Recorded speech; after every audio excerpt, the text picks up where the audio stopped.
Hey guys, come and join me in the old Frog and Toad for a pipe chat. I got the bass light on. It's an evening pipe chat in the old Frog and Toad.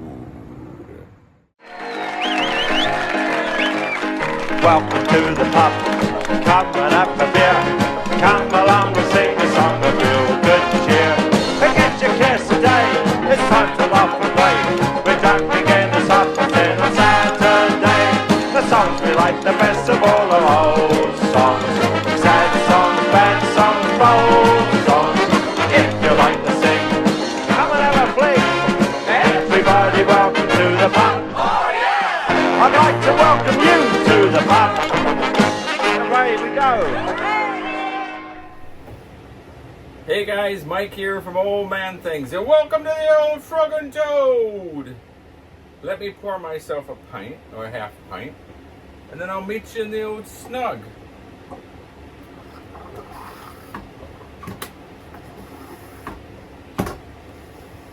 I had a little bit left in it, so that's what you hear the bubble.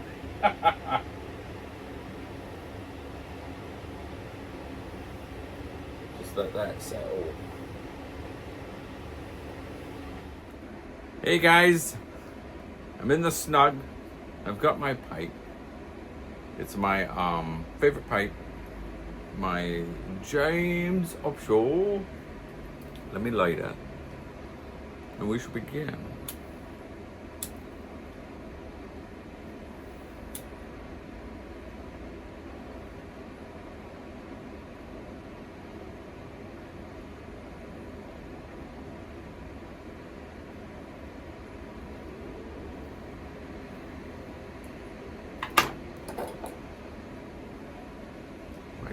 Winston Churchill.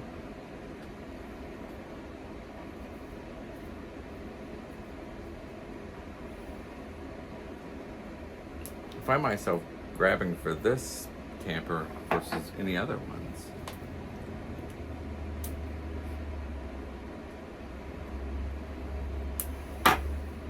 Put the fan back on. It's a bit hot.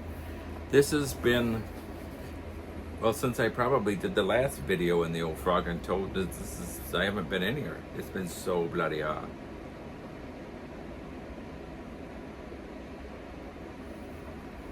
I'll show you my pint. Turned out all right, didn't it? So cheers, everyone. It's my best bitter.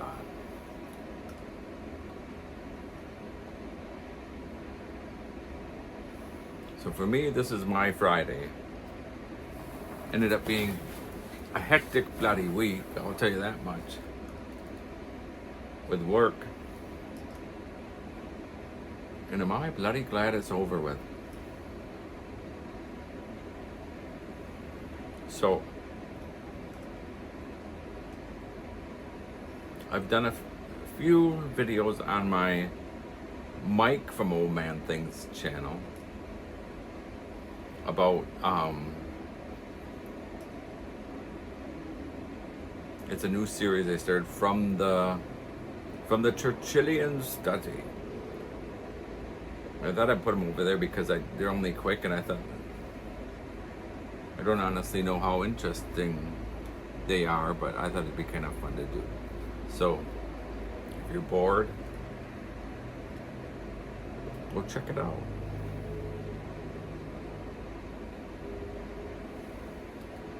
I thought I'd tell some stories. I was thinking earlier today about the different people I met on planes. Isn't that funny to think? But I always met the most interesting people, I think. Fun people, and I always was lucky of who I ended up sitting next to. So I thought I'd tell you some of these stories of me meeting these different people.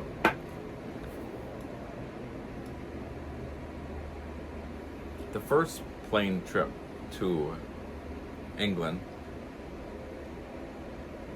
I sat next to this really fun Irish lady.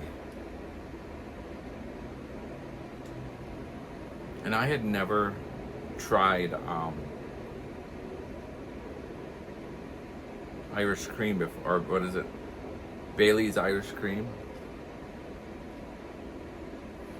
And after dinner, she's like, "Oh, I'm gonna order a Bailey's Irish cream. Have you ever had one?" I said no, and so she said, I'll get one with me." So it was always a fun experience because I'd never had it before, and I've loved them ever since. And that was when I found out also that in international air, when you're 18, you could drink. So we had quite a few drinks. And she was really fun. And if my memory's right, she was from Donegal, Ireland.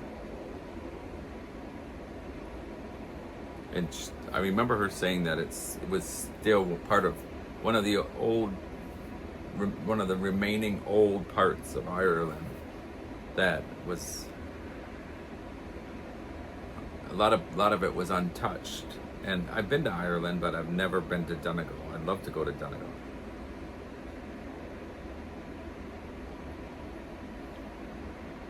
When I was leaving on that trip from England to come back to America, I remember sitting, you sit in that waiting room before they call you to board the plane. And there was this English lady, and I left from Stansted Heath Airport. And there was a lady sitting there next to me. It was an English lady. And they came on, and they said there's going to be a 2-hour delay, and she went, bloody typical. And she looked at me and laughed. And she got up and buggered off. Well, when I got on the plane, I had the window seat. And the lady who sat next to me was that woman who was bloody typical. And then there was another lady who sat next to her, both English ladies, and their husbands were teaching football in Minneapolis for the summer. And they were they flying down for the last 2 weeks to join their husbands. And that was when our plane broke down in air and had to make an emergency landing in Shannon, Ireland. And then upon landing, declared bankruptcy.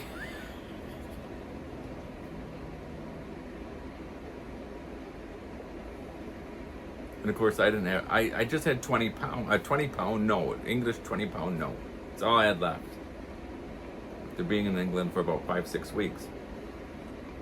So when I was in the airport at Stansted, I bought, was it 12 pounds, was this Michael Palin book that he had wrote. And Michael Palin's from Monty Python. Of course, I'm a mad nut Monty Python fan. I was back then.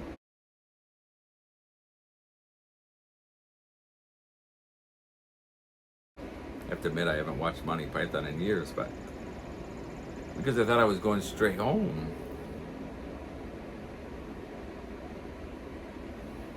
So I stuck with these 2 English ladies. And about midnight they started to ship people from that plane to different hotels. So around 1 o'clock in the morning, they shipped these 2 English ladies and I to a hotel in Ennis, Ireland. And it was so much fun that next day we walked all around. It was a Sunday. The pubs were playing the traditional Irish tunes and stuff. It was great. I kept in touch with them for a while afterwards. So, and then one time I was going to England, and I was in the waiting room in Minneapolis. I'd always fly out of Minneapolis because we lived near La Crosse, Wisconsin. My brother would always drive me there, and then he'd wait with me, and that was before COVID, or before 9/11, where you could still, anybody could go into the airport. And I remember we saw this woman. I mean, she was like a weightlifting. She must have been a champion, because, I mean, her shoulders were like, you know, there was two of me to fit to her, and I mean, her arms were like, looked like bloody Hulk Hogan's. Huge woman. It's not any fat on her. It was just huge. I'm gonna sound sexist here, but I didn't know women could get that big.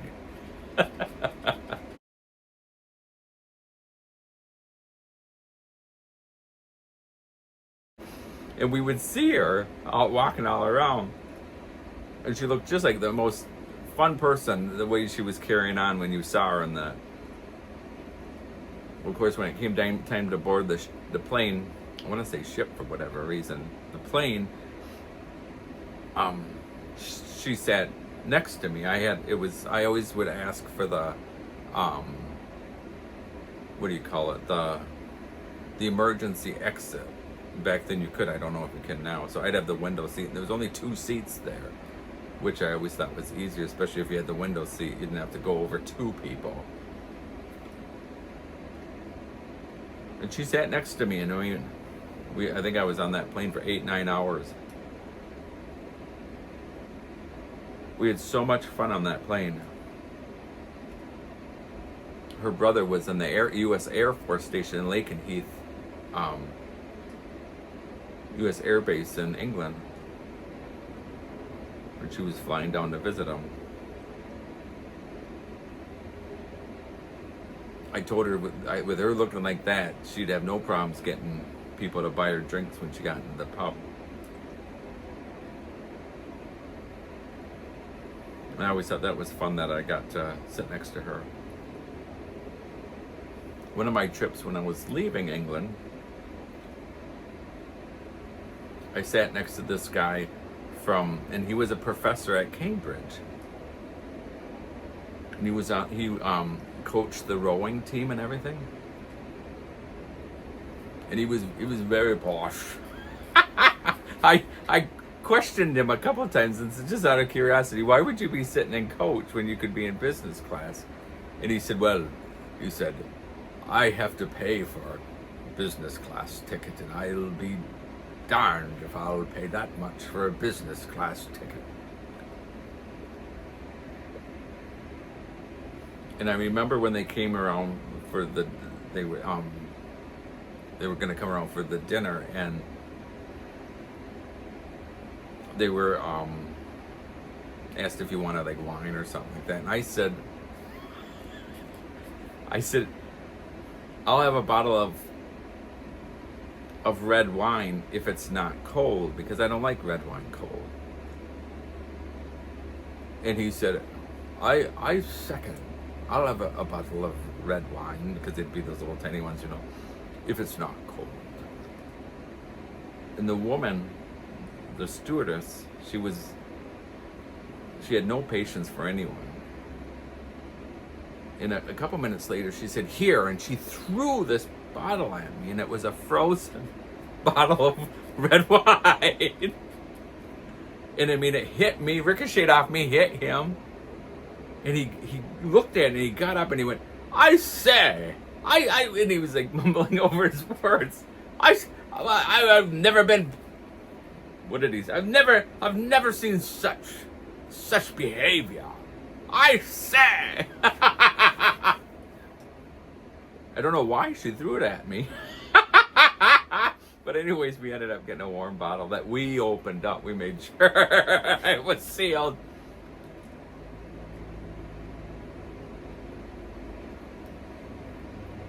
One time I was coming back from Nepal, and I was flying from Nepal into India. And I sat next to this little Nepali guy. And he was so excited that he got to sit next to an American.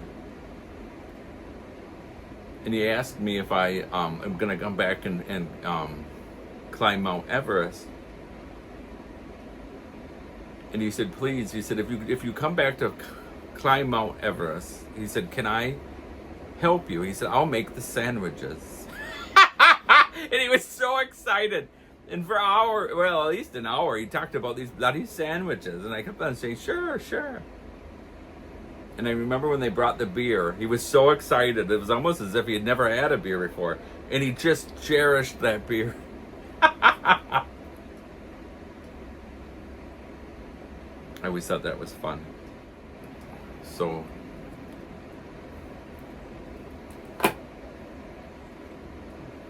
and then the best flight I'd ever had was, I was with my boss, and my boss was an old retired Marine colonel, big old rough, gruff guy, you know, a typical Marine colonel. And we were in London, and we were flying back to Dallas, and it was just my boss and I. And he said to me, it's going to be a long 10 hours, and they had screwed up our seats. So he went up to one of the ladies behind the desk, and he said, is there any chance I can get into first class? And she said, we have a first class seat available, so sure. And he looked at me and he smiled, and he looked back at the woman and he said, is there any chance I can get 2 first class seats? And she looked and she said, yep, I can get you 2 first class seats. And I said to him, I said, no, because I wasn't paying for it. I said, no, I'm all right. And he said, Michael! He's always the way he talked, you'd stand to attention. You know?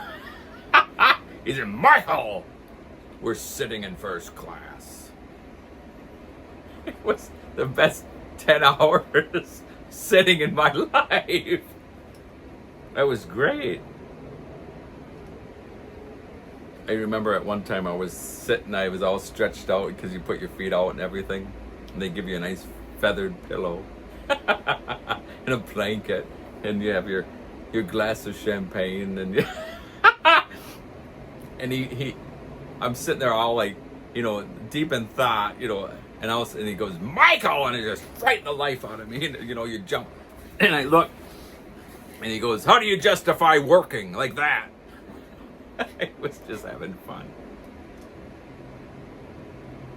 It was fun, and then we got a first class ticket from Dallas to Tulsa, so that was really fun. So those are some of my stories of flying around the world.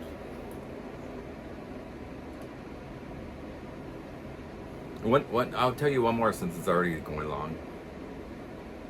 But it is time, gentlemen, please, so drink up. I was up on a plane once, and there was a doctor, I think he was a doctor. He had a heart attack on the plane.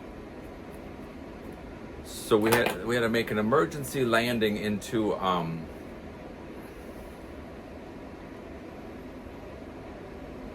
Vienna, Austria.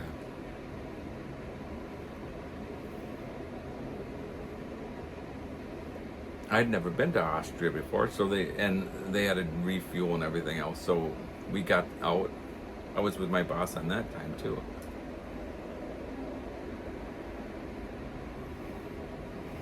So guys, thanks for watching. Cheers, everyone. And as Winston Churchill would say, the order of the day, KBO. It's time. Who's gonna Hi, run? gentlemen, I don't know who's gonna run. Hello, Ducky, will you?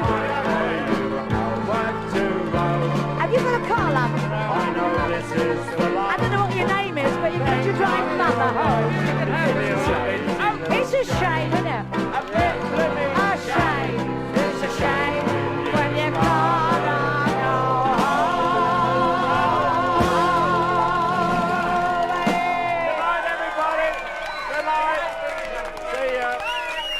very much. See you. Good night.